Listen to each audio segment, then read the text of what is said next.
Hey viewers, this is going to be a really quick video on how to tear down the new model version of the Roomba i series. No guarantees on making this work for you. This is my personal experience going through it and trying to figure out my robot is doing the jitterbug or spinning in circles. And I think I have identified a possible fix. Again, these are the new models that don't have the screws on the bottom, and I figured out how to open it. Thanks to a couple of Reddit users I've run into. One of them is Casino. I think he was able to do a procedure like this, but this is how I found works, and you might be able to gather some lessons learned from it. So first off, number one thing that I think it's a good idea to do if you're going to be getting into the internals of this, you really should pull the battery, and that's what is behind this compartment right here. So I'm going to go ahead and just remove these two screws here and leave them on like slightly like that, because you can actually grip the screw itself and you can lift up on the platform. Otherwise you got to get like a blade underneath there. So you can grab the screw and it pulls out the rest of the way and you don't have to pry it out. Hopefully that works as well for you. And then this is the battery. There's a little hold-in tab there. Just push that back, and while you're pulling it back, just lift it out, and now you've pulled the battery. And that doesn't hold anything in structurally. It just, you know, you're going to be getting into the internals, and you don't want to short something out while power's on it or shock yourself. You shouldn't have to take the rollers out, and you shouldn't have to take the front caster wheel out. The next part you have to do is you have to take out the dustbin. And this is the part where I got tripped up and my mind blown. Right here, you'll see these prongs, or these little clips. And all you gotta do is, you get to get it over, you know, the edge of the table so you can press them free. It's just, you know, press. You can get in there with a screwdriver or a knife blade and just press them out. And when you do that, the top plate will come off and you're left with this arrangement right here. And when you look at this arrangement, you will see the springs of the legs kind of, you know, bounces, but you will see what you've been looking for on the bottom: screws. So here's the next step, and it allows you to separate these two units from each other. When I did this before, I did take off the front bumper. I'm going to see if it's possible to separate this without taking off the front bumper this time, because I'd already opened it. But the first time you open it, you're probably really going to want to take off the front bumper, because there's some hard to get clips that you have to kind of work loose. They may snap, a couple of them, but that's the permanent installation aspect of this assembly.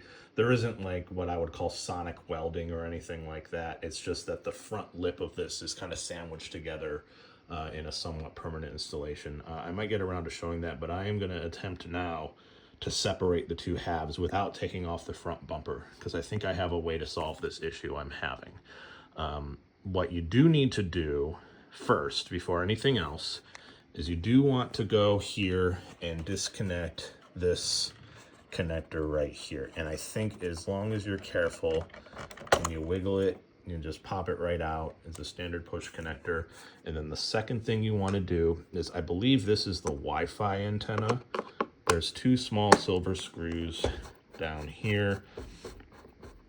It mates to the motherboard right there, or it mates to, you know, the rest of the circuitry just through that multi-pin linear connector there. And when you do the rest of these screws, it's going to separate at that juncture. There's a split right there down the middle, and so just take those two screws out, keep them secure, and gently wiggle straight out, and just set that aside. And you'll see that right there, you know, there's the split seam. So now I'm going to go ahead and remove all of the screws. You shouldn't have to take this little dust pin switch. It just makes sure the dust pin's installed, sends a signal. That shouldn't have to come out either. I'm going to take the screws out, and then I'll be right back to lift it away and see how it goes. Okay, so I got those screws out. There's 10 total, and you do have to take the bumper off. The bumper is holding the front two halves together just enough that you can't separate them. So that's these. This is a lot more straightforward. I think this is meant to be replaceable.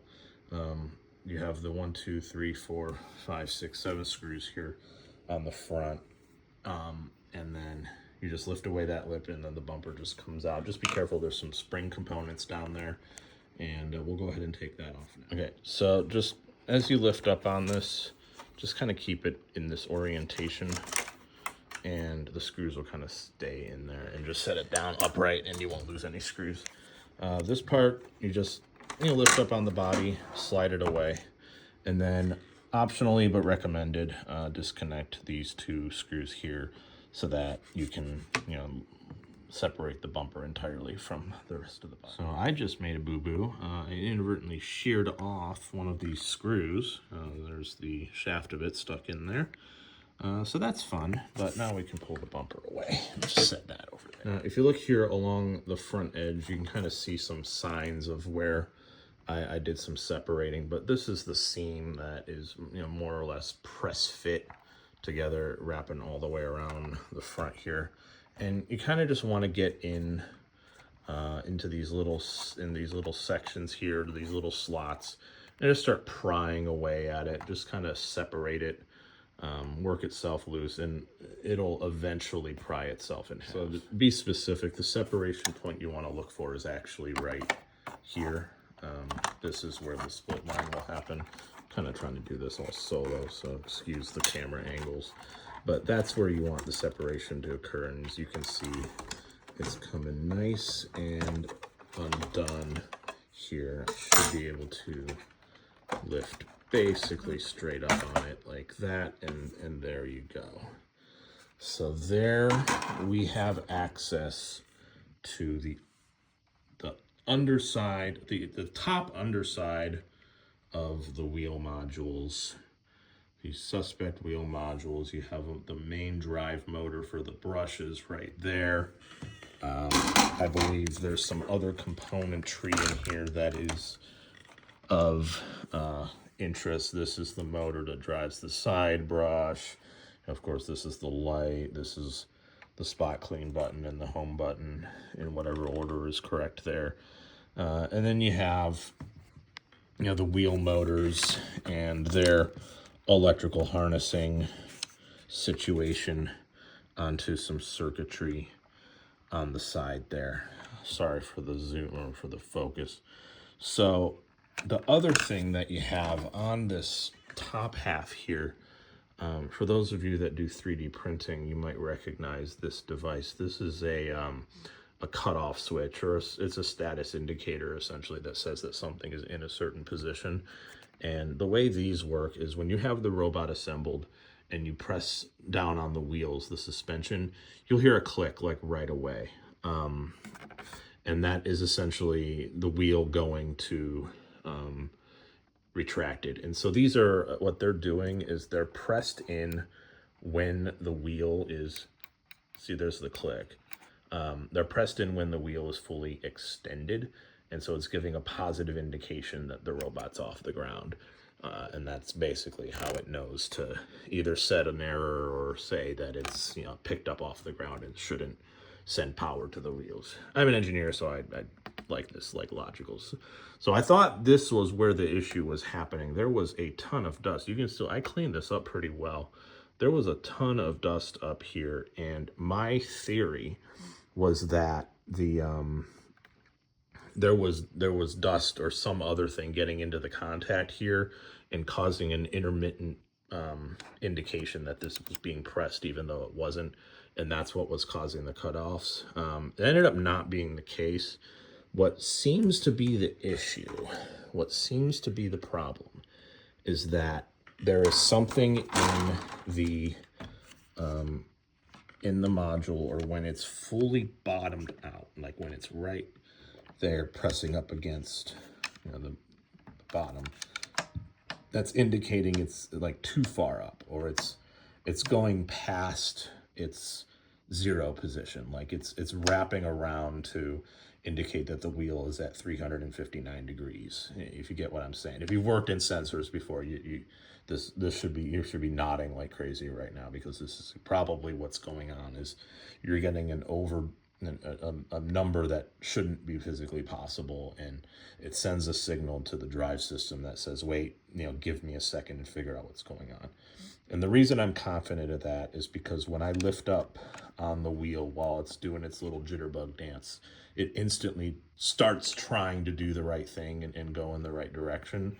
And but you can't just like leave it suspended there. So my idea, and I'm going to do it to both wheels because I suspect that there's a tolerance issue with the position of the suspension in here. Either that or there's some kind of a short out happening when it's fully contacted, like some down in the wire there, it's something's shorting out. Maybe on this side it would be, because there's a little bit, the wires in there kind of get bent up a little bit. It could be that. It could be that something's shorting out. But what I'm going to try to do is right here, you get enough access in there that you can put some sort of a spacer or some sort of a piece of cardboard, something really simple and stupid, with some tape, and just stick it in there so that it doesn't fully bottom out on the wheel when it's fully pressed in. And yeah, when you do that, you're gonna lose a little bit of, I anticipate losing a little bit of suction performance on the vacuum, but it really shouldn't be much, as long as it's like you're not putting in like a ½ inch in there and it's gonna not bottom out. But I think that might solve the problem, so I'm gonna give that a try. Again, everyone's mileage may vary. This is the furthest disassembly step I am gonna take on this for right now. There is further disassembly that you can do to get deeper into this thing. You have a screw here that I think would just kind of remove this.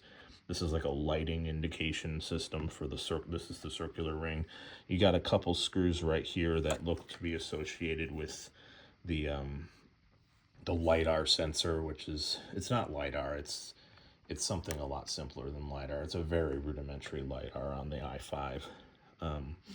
So that's what that is. And then you got a screw here, you got a screw here, you got a screw here, you got some hardware here for securing things. You got these arm bars here that act as sway bars for the brush module. You can see how the brush module interacts there. Of course, you got the springs that keep the wheels extended when they're not touching the ground, and all sorts of little fun stuff. So that's all I'm going to show for now. If I make any more